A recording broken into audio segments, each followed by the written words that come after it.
Good morning, good morning, good morning, good morning sa inyo lahat par. Kaya gising ko lang ang bango dito sa bahay. Sabi ko na may tuyo par. Ayun tuyo, tosino, itlog. Let's go par, kamusta yung lahat? Sana okay lang kayo para pir. Pang, pang. Ngayong araw par, uwi na ako. Babalik na ako sa Amerika. Nakalimutan ko magpagupit kay Paps pero safe lang. Maayos pa naman yung buhok natin para ganda talaga na umaga sa Pilipinas eh. Ay, hindi gaano. Umulan pala. Pero maganda pa rin kasi may pagkain. Hindi ka na magluluto. Diba? Oh, ganda ang sakit na. So yung par. Balik tayo sa Amerika par. Wala akong ma-vlog dito. Wala akong mapuntahan eh. Tsaka na pag may show na tayo par. Mabalik ako ulit dito sa Pilipinas. Pero sa ngayon, may ayusin pa ako sa Amerika. Marami pa akong gagawin doon pa.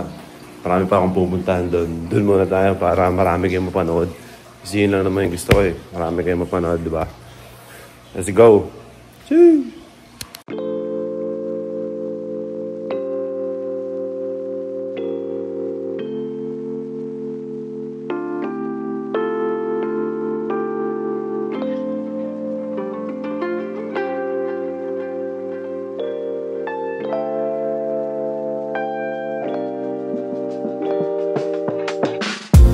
So yun par, kailangan ulit nakakain ng tuyo.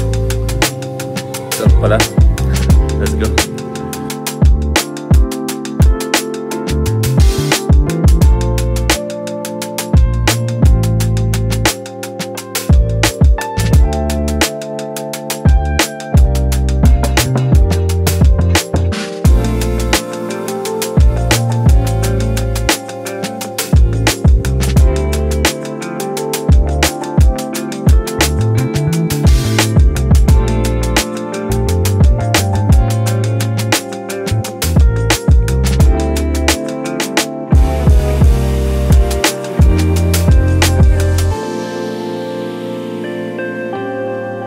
So, yo, what up, par? Kamusta? Pang. Sana okay ka lang, par, kasi ako okay lang ako, par. Dito pala ako ngayon sa airport na. Hindi ko na na-videoan yung mga pangyayari kasi sobra akong daming ginawa, par. 3 yung dala ko na malete. So, yung isa, extra, tas overweight pa. Tapos, oversize pa. Pero, pinatakas tayo sa oversize. Ginawang overweight na lang, pati extra baggage, par. So, ang dami kong inayos par. Gumana ng card. Nag-withdraw pa ako. So, hindi ko na na-video. Ngayon, dito na ako sa loob na airport par. Papunta na ako sa gate ko. Tapos mamaya-maya sasakay ng aeroplano. Pabalik na ako par. Samahan niyo ako. Let's go ski. Par, dito tayo ngayon sa gate natin. Waiting lang tayo par. Waiting tayo magpapasok. Bakit nga ba nag-US si Nick Makino at ang kanyang pamilya? Maraming tatanong sa akin paano na yung karir ko? Bakit kami lumipat doon? Doon na ba kami titira? For good na ba?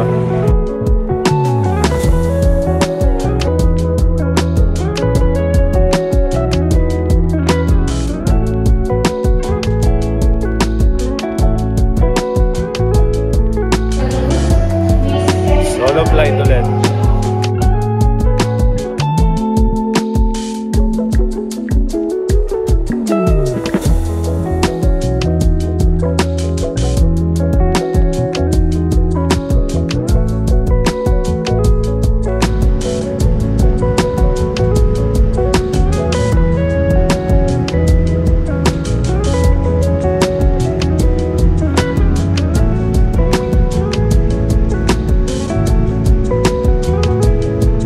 Par, katapos ko lang kumain.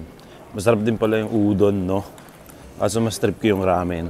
Kayo, mas trip nyo, udon o ramen? Kung para sa akin, ramen pa rin.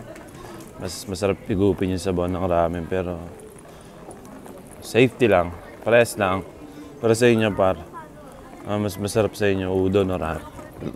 Excuse me. Udon o ramen? Yun, par, bakit nga ba kami lumipat sa Amerika? Ganito kasi yan. 2016, di ba? Dati, 2016. Nasa Amerika ako. Tapos, kada gising ko, papasok ako ng, ng trabaho, gano'n. Kada gising ko or kada nasa bahay ako, tapos magkikita kami ng stepdad ko. Lagi sinasabi sa akin, tinatanong niya sa akin, anong plano mo, Nick? Ganun, kagigising or kapag nagkikita kami, basta nasa bahay ako, tapos nandoon din siya, sasabihin sa akin, what's up, Nick? How are you? Sasabihin ko siya, I'm good. How are you? So, biglang singit. So, what's your plan? What's your plan? Isipin mo, 2016 nilang taon pa lang ako.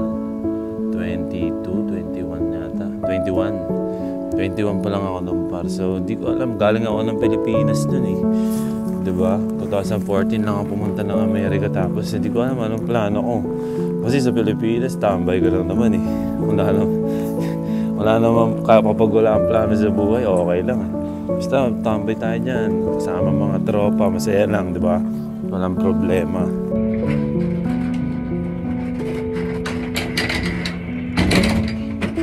Tapos lumipas yung panahon, tapos na yung 2016, tapos na yung 2017 par, lumipas na rin. Araw-araw yun par. What is your plan? What is your plan? Ganun yun, dumating sa point na laging sagot ko lang, I don't know. I don't know. Tapos may computer table yun yung stepdad ko nun. Tatay ko. Nakalagay doon sa taas, sa lapag ng computer table niya, sa table. Nakalagay doon, I don't know. Kasi nga, lagi ko sagot sa kanya, I don't know. I don't know. So yun, parang kasi nagkatrabaho ako, naalis ako sa isang trabaho, tapos nagkatrabaho ako ulit, tapos sabay, nakapasok ako sa isa pang trabaho. Tapos, yung trabaho ko na yun, tagal ko doon. Ako doon, factory worker par. 6 p.m. to 6 a.m. ako pumapasok. So yun, nagtrabaho ako doon. Tapos sa loob ng isang taon, wala akong ibang iniisip kundi gusto ko mag-vlog. Kasi may camera ako noon pare. Meron akong camera, so gusto kong mag-vlog. Sabi ko gusto kong mag-vlog, kaso di ko alam kung paano.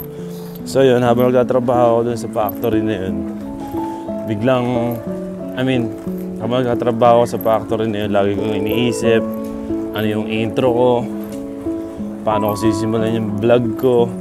Kaya ako nabuo yung what's good everybody, you already know this is cheese.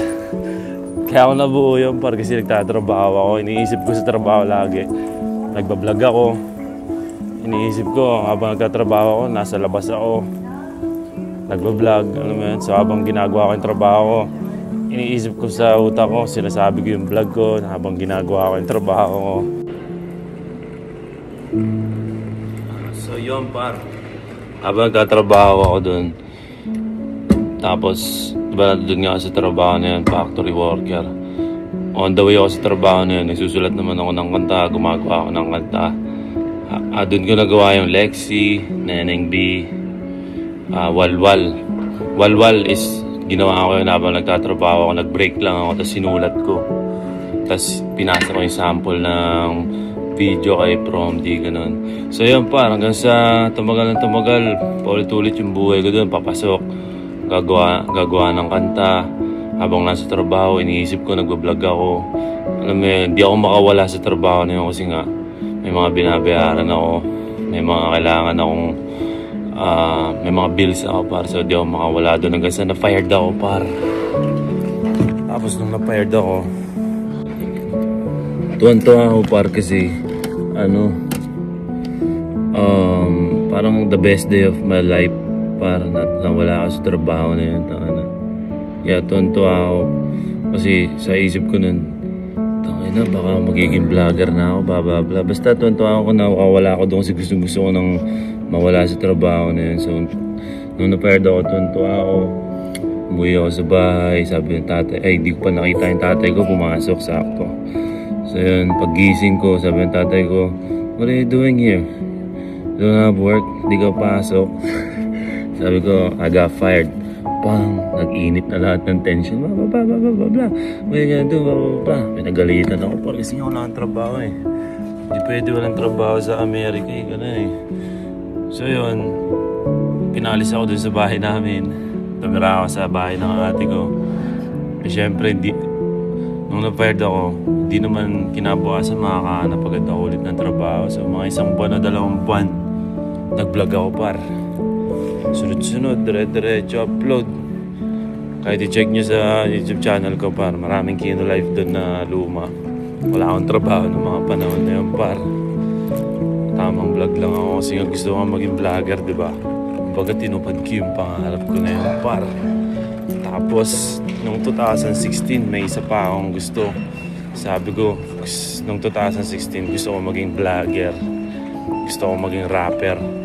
Eh, naglalabas-labas na rin ako ng kanta noong 2016. Tapos pag pinaparinig ko sa mga kaibigan ko dati, kasi sabi nila, tangin ng pangit, ang baduy, hindi nga sikat niyan, blah. Lagi ko lang sinasabi sa kanila, abangan nyo kasi, 2020, tangin na, sikat na ako, magiging rapper na ako, ganun.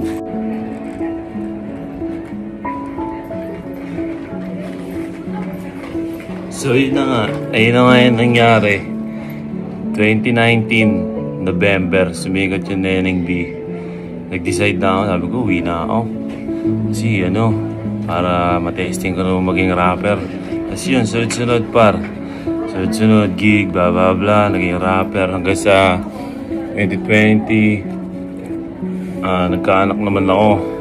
Which is sakto din sa mga plano ko noong 2016. Kasi sabi ko noong 2016, kapag 25 na ako, magkakaanak na ako. Ganun gusto ko na magkaroon ng anak. So sakto, December 21, 2020, loba si Georgina, par. Panibagong yugto ng buhay na Nick Marino, diba?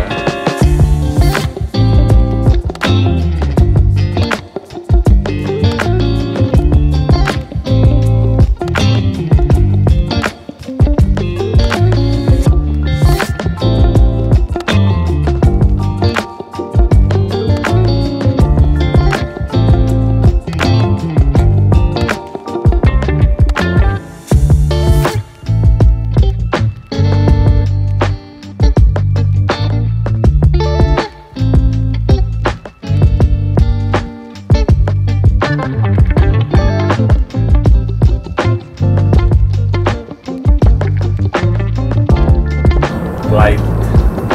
Sayo par. Alam nyo na yung loob ha. Makalkal talaga ako.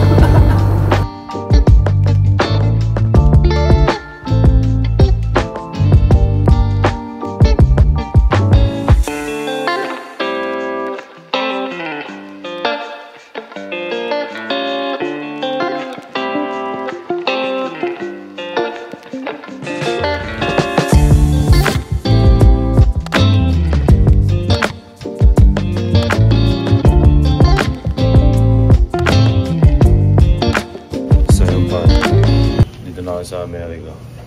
Sa Amerika yung card. Hindi po yung card. Kailangan mo magbayad. Ano ba? Bago ko makakuha ng card.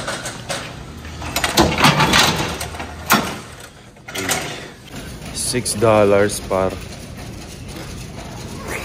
para sa isang card. Talaga rin yan, no? 300 sa Pilipinas. Damn.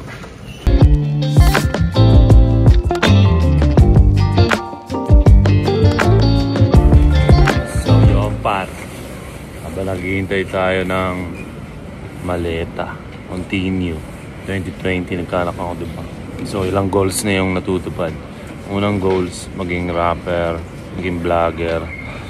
Natupad 2019. Tapos 2020, kung nag-25 ako magkakanak na. Pangalawang goals, natupad ulit par. Diba? So yun par. Loba si Georgina 2020, 21 pandemic, 22 medyo pandemic pa, tapos balik ulit sa pag-rap. Pero ano ba si Gigi, pag-usapan namin ni Ethan na 2025 sa Amerika na kami para. Isipin mo, 2020 pa lang yun, pero sinabi ko na talaga kay Shobe na 2025 alis tayo dito, di pwedeng ganito, di pwedeng dito lang si Gigi, dapat sa Amerika tayo, ganun. Let's go.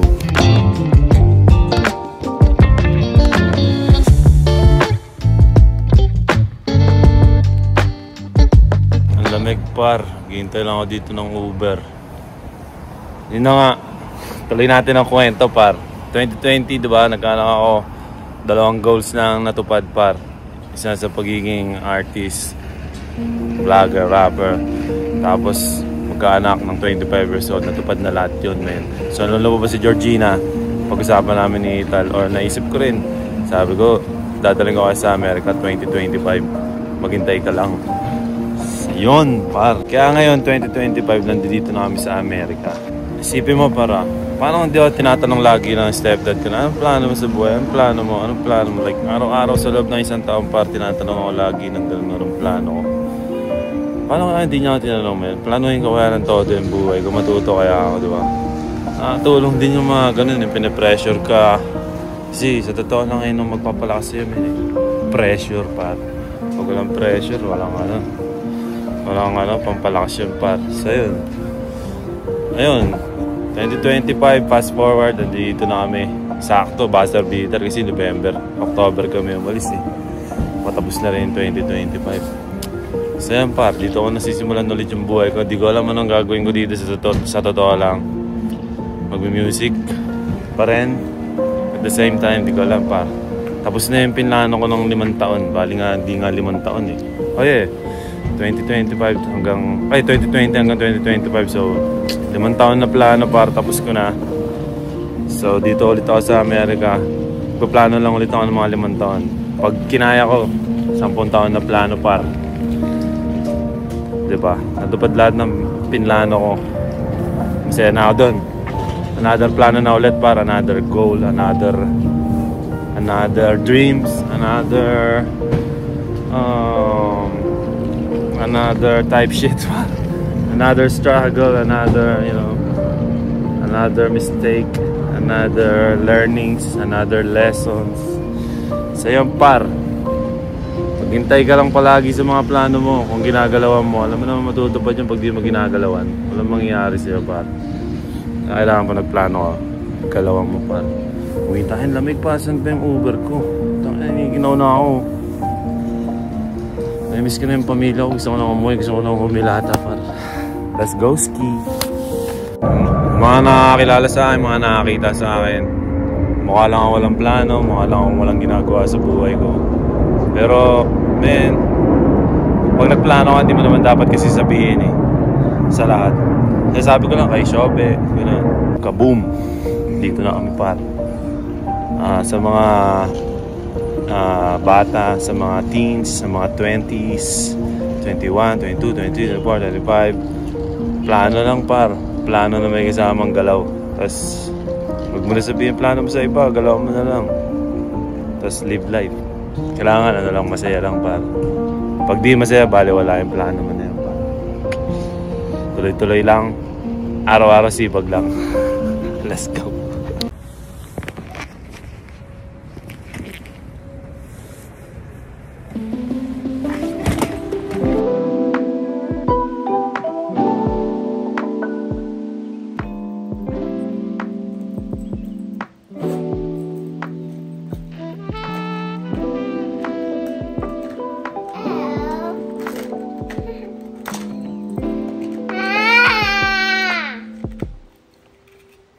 Surprise! Thank you, Daddy. Life like sige lang move, sige lang grind, grind, grind. Sige lang move hanggang mag-shine, shine, shine. Sige lang move hanggang magka-big, big cash. Get those bags, wag palaging go back. Mga oras gamitin, wag lagi sayangin. Tigilan mo na yung katutulala.